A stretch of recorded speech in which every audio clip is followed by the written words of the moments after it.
Let's say you're not satisfied with spanning tree protocol's decision. And it can happen even when you manipulate who the root bridge is.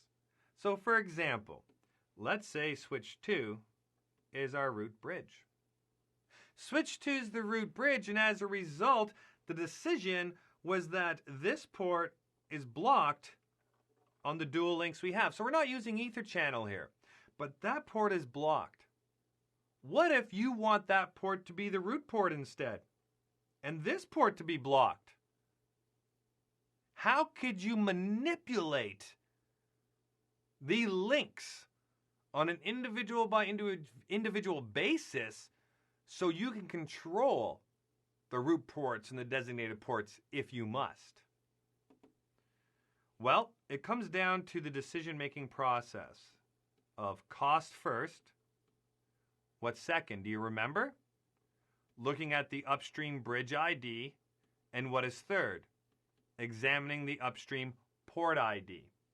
So in this example, when cost was analyzed first, the cost was the same for both of these links. And as a result, the bridge ID was then checked when the BPDUs arrived inbound. And since the BPDUs are coming from the exact same switch, you guessed it, they're the exact same. Exact same. Same priority, same MAC address. So then the port ID has to be examined. In this case, the port ID in those BPDUs equal 128.2 and 128.3. And since 128.2 is lower than 128.3, this becomes the root port, and this ends up being blocked. So that's how that decision was made.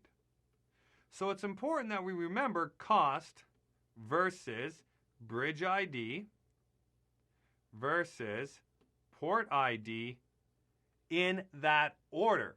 Because if you want this particular interface to be blocked and this one to be the root port instead,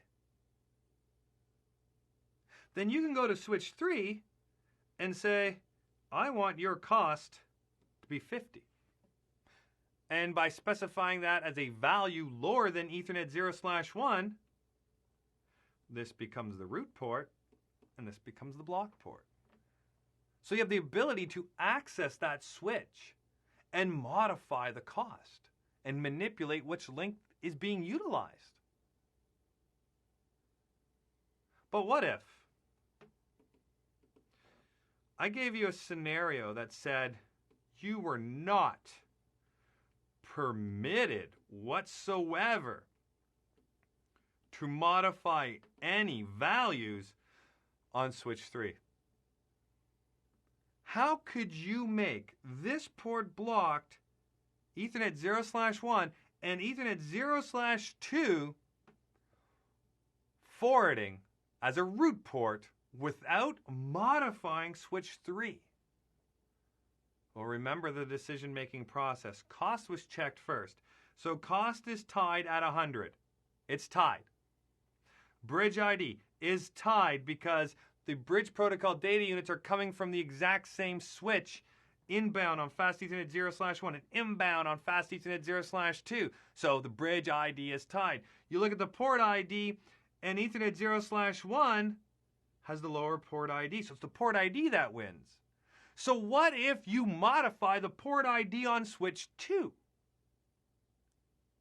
You can't modify the value after the period. Dot 2 and dot 3 have to stay the same. But what if you did this?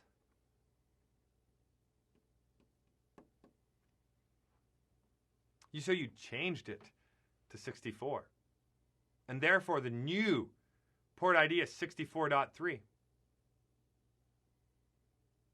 If you change it, now when that port ID comes in on the BPDU there, it is better than the port ID coming in from the BPDU there.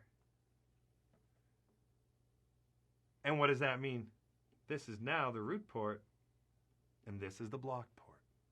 So you can manipulate the decision of switch 3 by modifying the port IDs on the upstream switch. That's very powerful.